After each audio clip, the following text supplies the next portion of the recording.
Hi, this is the second episode of Obsessively Focused. I'm Taylor. And I'm Joseph. Thought we'd provide you with a little bit of background about ourselves. My background is in behavioral psychology, particularly as it pertains to traditional sports, things like football, hockey, baseball, basketball. I've also done a small amount of gaming coaching, more on the performance mindset aspect of things than on strategy. I've been really into the LCS for about the last 3 years, and I got into games more as a spectator.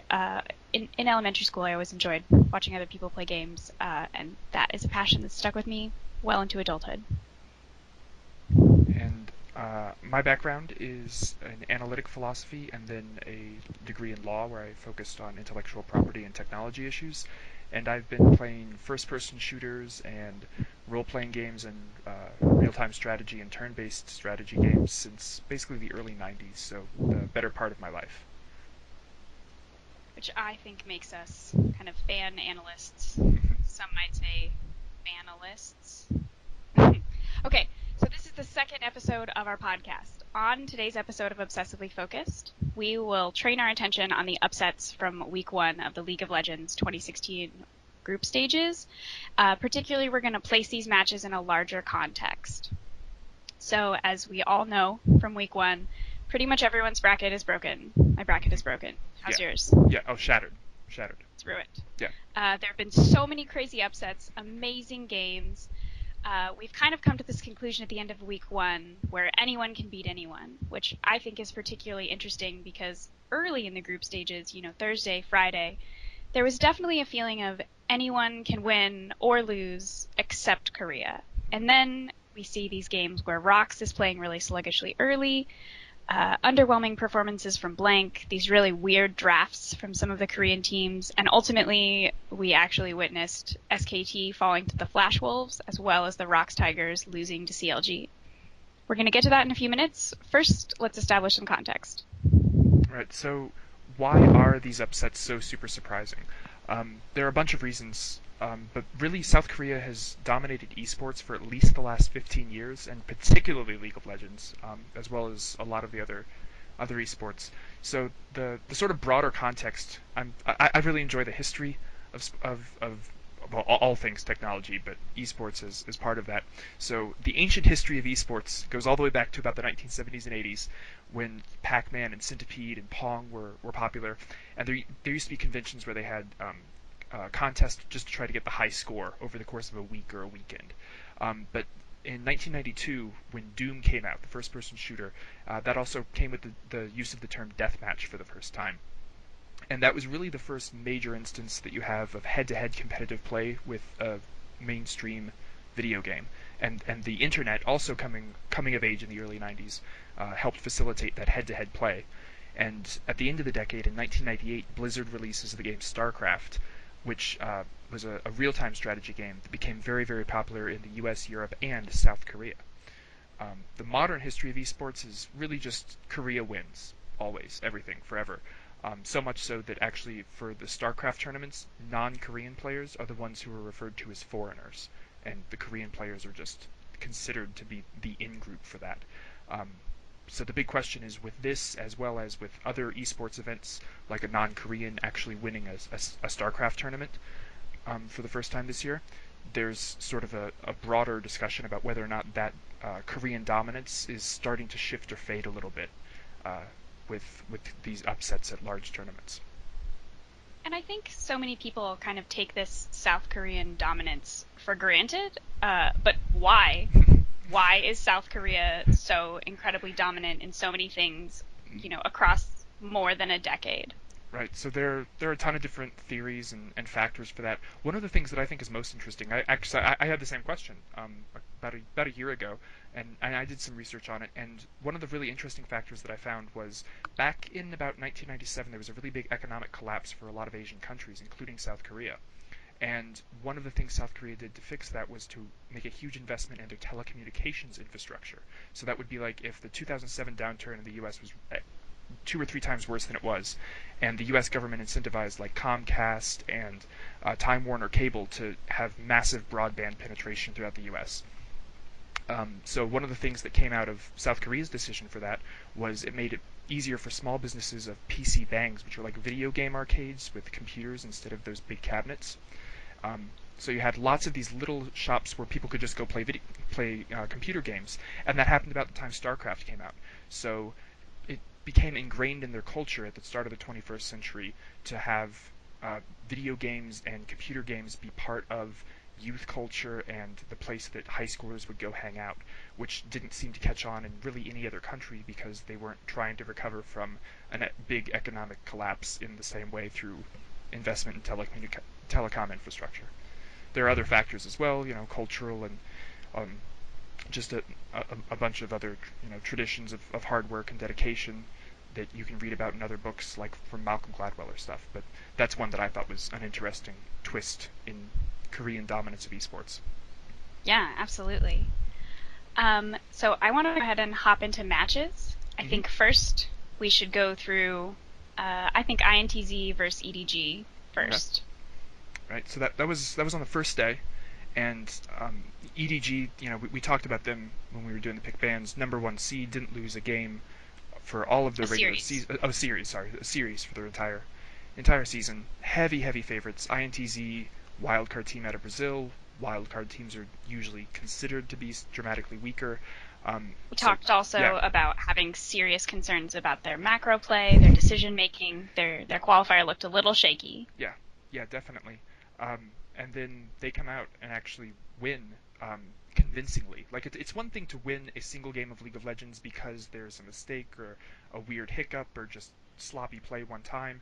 EDG certainly didn't play the best that EDG has ever played, but INTZ absolutely played incredibly well and had a very clear strategy. And their clear strategy was camp top. Poor Mouse on Aurelia. Mouse as EDG's top laner um, just got focused so hard. Only got one kill the entire game. Finished with 7 deaths. Ugh, And ugh. only 3 assists. Just absolutely got focused by the combination of Yang's Gnar and Revolta's Lee Sin. Revolta played incredibly well on Lee Sin. That's a very mechanically intense champion. You have to click and time things at just the right moments. Fractions of seconds count when playing that particular character. And INTZ's Revolta just did a great job with that. And the rest of the team played very well as well. EDG counts a lot on their ADC Deft to make a lot of plays. Deft played well, did pretty well going 2-1-2 in the first 10 minutes. Not bad, but was not given the chance to carry that he normally gets. He was only 3-3-7 by the end of the entire match. So it was just a lot of good decisions by INTZ, as well as a few questionable ones by EDG. One of the biggest ones was at 41 minutes, Graves, uh, being played by Clearlove, is way out of his base alone and ends up getting solo Oh yeah. killed. And as Jat, one of my favorite LCS casters, said after it happened, you have to wonder what was the best jungler in the world doing way out there on his own. And that really is the question. That, I mean, that was only one sloppy mistake, but INTZ did what you have to do to win games, which is not just play well, but also capitalize off of the mistakes that you are able to get a slight advantage. And every time they were able to catch just a slight mistake from EDG, they were able to get something out of it. Yeah, I really felt like that game showcased the really strong macro play of INTZ, which I had heard about with them coming into the tournament. I'd heard that they were a really strong macro team. And for me, it's happening on day one. It's a wild card beating a Chinese team. It was really a gap closing moment for me. Mm, mm. And if I were to crystallize it, it was the 3-0 at the Baron Pit at Oh yeah, 36 minutes. It just yeah, all of a sudden it dawned on me like INTZ's going to win this game. yeah, yeah, my, I picked EDG to go first, and my bracket is ruined, and yeah, this year is going to be so great. yeah, yeah. Same. So, what were some of the other upsets that we had? We had Nox had some really big showings, Oh, including yeah, absolutely. two big wins for them actually. One of which against CLG, who both of us liked, I think, over Nox, but Yeah, didn't go that way. absolutely. I thought that CLG's macro was going to show up, and in their game against Nox, there was they seemed not very prepared. Nox got off to a really great early game, both against CLG and also against Rocks Tigers, although they did ultimately go on to lose that game. I think CLG was really counting on that first pick Syndra. And they were really doing well at 10 minutes. You know, they didn't get the first blood that went to Licorice, but at 10 minutes they were up. Stixxay landed that crazy shot onto a miracle, and everyone was so excited. And it really seemed from about 10 minutes all the way to 36 minutes like CLG was, you know, they had the lead, they were doing well, and then they just go into this totally ridiculous fight. I don't know what happened. I don't understand what the shot call was to go for Baron with all 5 members of the other team up. Mm. I feel like that's a mistake that I see really often in professional matches, and I'm certainly no professional, and I I hesitate to go get the Baron when all 5 members of the other team are up, particularly the jungler. Yeah. Um, you know, they ended up losing 4-1 to Albus Nox in that Baron fight, and it really, I think that was the key to victory. You know, Albus was Yeah. able to take that second Baron and push for the win. A couple other interesting things about that game. That was the first game that Nidalee made it to picks. It was the first game where she got Mm. played in Worlds, and I expect we'll see a lot more of her in week 2. She's had really, really high win rates. Yeah. And I think that she's just managed to have a really large impact on a lot of the games. I'm not sure that I'm seeing anything that's a really strong counter to her. The last fight in the CLG Albus game that I thought was really impressive was just, you know, and the casters were commenting on it while it was happening, but it was just like Albus Nox is landing every skill shot, and Yeah. like there's no, it's such a micro level thing, but it's such a signal of being outplayed. Mhm. Yeah. Right? Like, when all 5 members of the other team are landing their skill shots on your team, like you're being outplayed Yeah. really hard. And they had the Baron buff. It was such a strong push at the end. Yeah, that's something I remember them talking about. At one team fight in the middle, there were 2 or 3 Nidalee spears that didn't land, and 1 or 2 Jace shock blasts that didn't land, and that could have made all the difference in that fight. That was sometime around the mid game, and then yeah, in that last fight, being able to land all those shots makes quite the difference. It also Well, really then, looked. Oh, sorry, go ahead. oh, I was just gonna say that I know that, you know, Nox won taking Jace into Syndra, but Mm, Jace isn't necessarily a strong counter to Syndra. He does yeah, okay, but it was absolutely the rest of his team playing around him. Again, that yeah, strong macro play yeah, that really allowed that matchup to go the way that it did. yeah. It it also looked like Nox was really well prepared and able to adapt.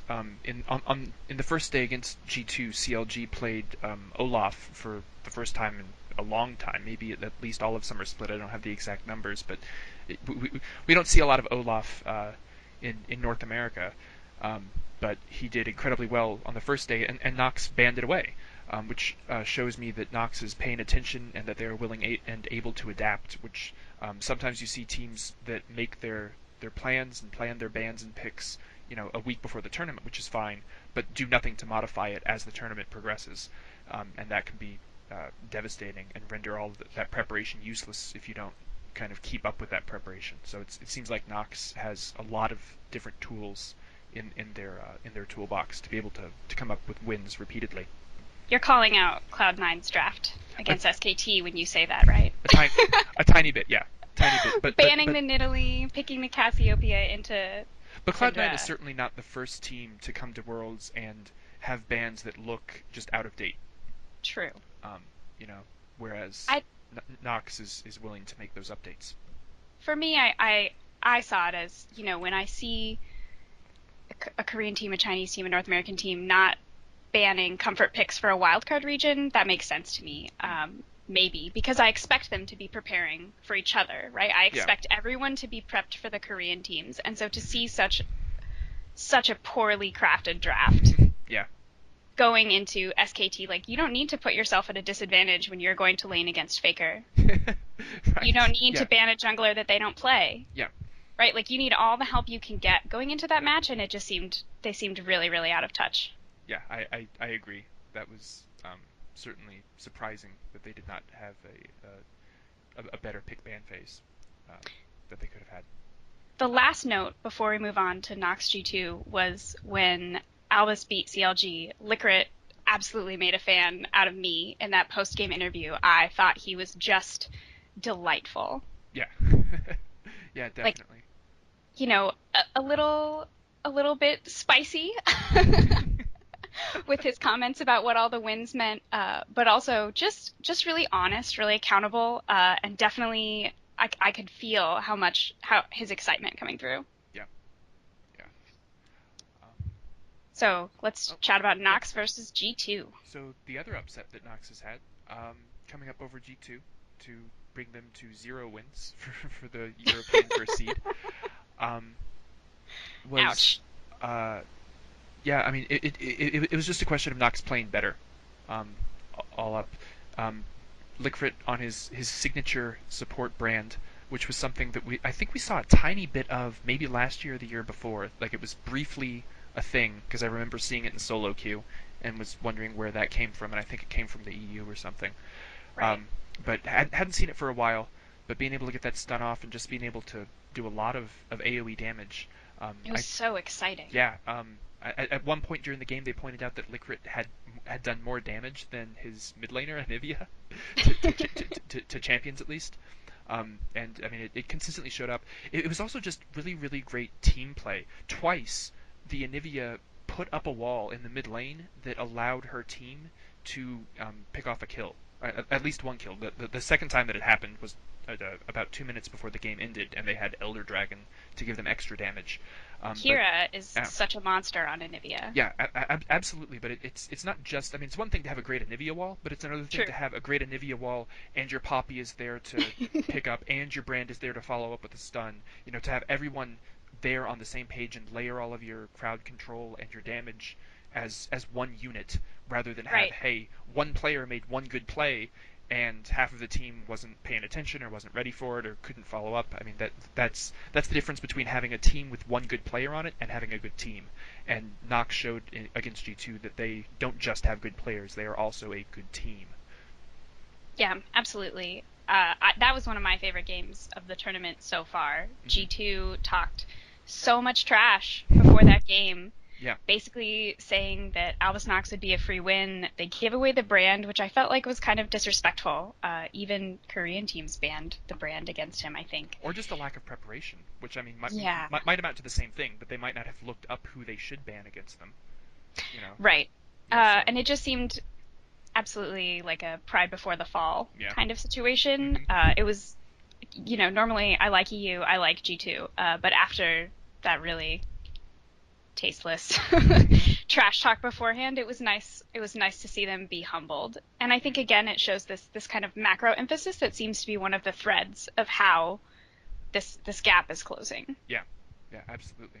Um, so that's the gap that's closing between the wild card teams, which had previously been really considered to be in a third or fourth tier below the rest of the regions. But we've also got gaps that are closing between other regions like North America and Korea, right? We had CLG Seal. versus Rocks Yes, Tigers. yes. So I had to watch the VOD for this because I went for ice cream after pick bans, and I checked my phone. I was like eating my sundae, and I checked my phone and I just started screaming in the ice cream parlor, and I like made everyone go back to the house so I could watch it. It was unbelievable. Hmm. Again, we see this in Italy having the huge impact, although obviously the story of the match was this was the Huhi show. Hmm. Hmm. You have to ban Aurelion Sol, Apparently. apparently. Yeah. I definitely felt like this was a little bit of Aurelion Sol versus Korea in this match. Hmm. CLG was playing really proactively, really together. The Huhi roams were crazy and out of control. I will say that after crunching some numbers on my end, Aurelion Sol looks a little broken. So it's not just Huhi, it's not just CLG. It does really seem to be this champion. You got to ban it or you have to pick it. Yeah. Um, but I definitely felt like it was really. I mean, I don't know what else to say. It was Yeah. an Was absolutely dominant performance from Huhi. Was this the game, do you remember, that had the Aurelion Soul Roam like prior to 5 minutes? It was like a level one Yeah, like to top lane, and it worked. yeah. I believe it was considered a successful gank. It's been interesting to see Rox play these slow. I don't want to be. I don't want to put too fine a point on it, but slow, kind of lackadaisical Hmm. early games from Yeah. Rox. They went They were down so much gold to CLG and so much gold to G2 also. Again, they did end up winning that match. But, falling so far behind, when they played against G2, I sort of thought of their ability to come back from that large gold deficit as one of the reasons that they're such a strong team. But seeing them fall to CLG, it was like, I feel like an even stronger move would be to not allow this kind of gold deficit to happen in the first place. Because with the G2, they built up this big gold lead and then they were just making so many mistakes. And at a certain point in that gold lead, and we saw this point in the CLG Rocks game, CLG wasn't making huge mistakes. There was no point at which Rocks could turn it around, and it suddenly seemed like as soon as they didn't have that opportunity, that mistake from the other team, which is something that we tend to associate with weaker regions, they weren't able to come back, and they ultimately fall to the North American team. Yeah. I mean, yeah, there's not a whole lot to say about that except the emphasis on Aurelion Sol. I think one of the questions though is I mean it's certainly true that Aurelion Sol has a really good win rate and does very well throughout the game, but is he? I played him once, and I am very very far away from the level that the professional players are. But I found him one of the more mechanically challenging um, champions in the game. Just getting those his rotating stars that are passively around him to be positioned Okay. just right.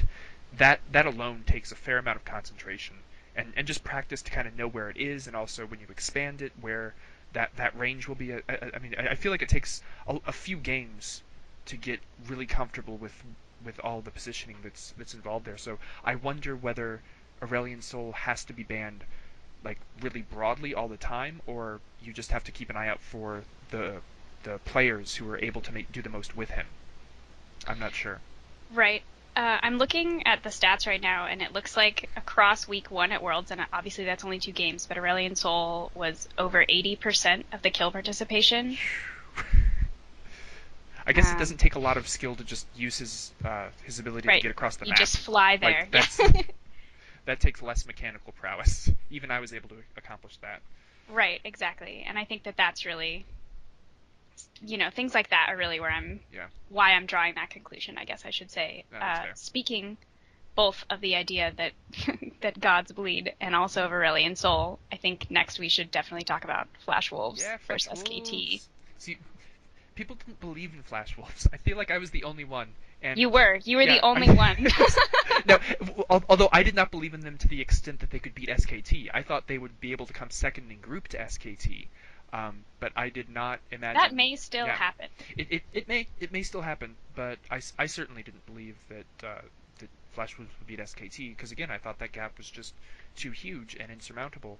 Um, but I mean, and clearly I wasn't the only one. At 6 minutes into this game, the fan vote is 86% to 14% in favor of SKT, which I didn't track the fan votes for everything very carefully, but I think that may have been the widest margin of any fan vote in the first week. That there was just this total expectation for SKT.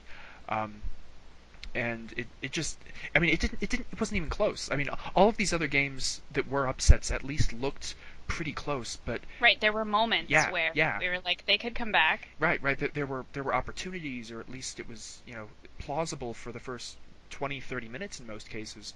But from that first blood that happens before 7 minutes, and then Karsa is 4-0 in 17 minutes on their jungler, and the entire game SKT only gets 3 kills.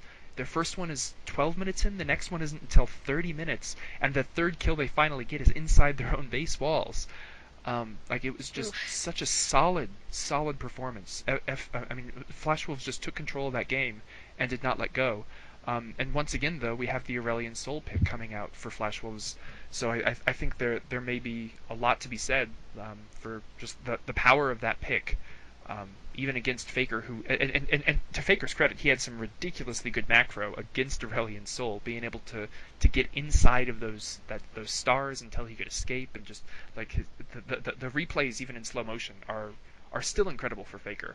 Um, you know, but Absolutely. as far as team play goes, um, yeah, just Flash Wolves made great decisions, and it also looked like SKT wasn't willing to take certain risks to try to get back into the game. Right. Um, and they kind of kept waiting, I think, for Flash Wolves to give them a chance to make a less risky play to get back in the game, and Flash Wolves just kept the situation that, hey, SKT, if you want to get back in this game, you have to take a risk. We're not going to let you take a safe choice to get back into the game. And SKT was waiting for that safer choice, and it never came.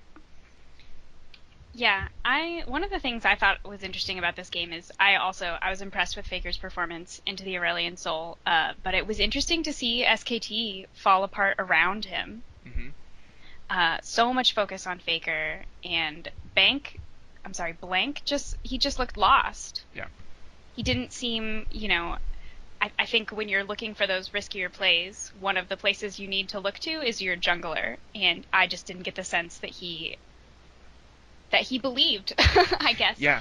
Uh, Especially on a jungler like Olaf. I mean his whole thing is he's a Viking. He pops his ult, nothing can stop him, and he goes ham. right, you have to And believe. I mean for the first blood, Olaf had the tower dive. That's how they got their first kill. But he didn't do any more going ham. Like after that, they were just kind of waiting, and you can't safely go ham. You're not really going ham if you're going ham safely.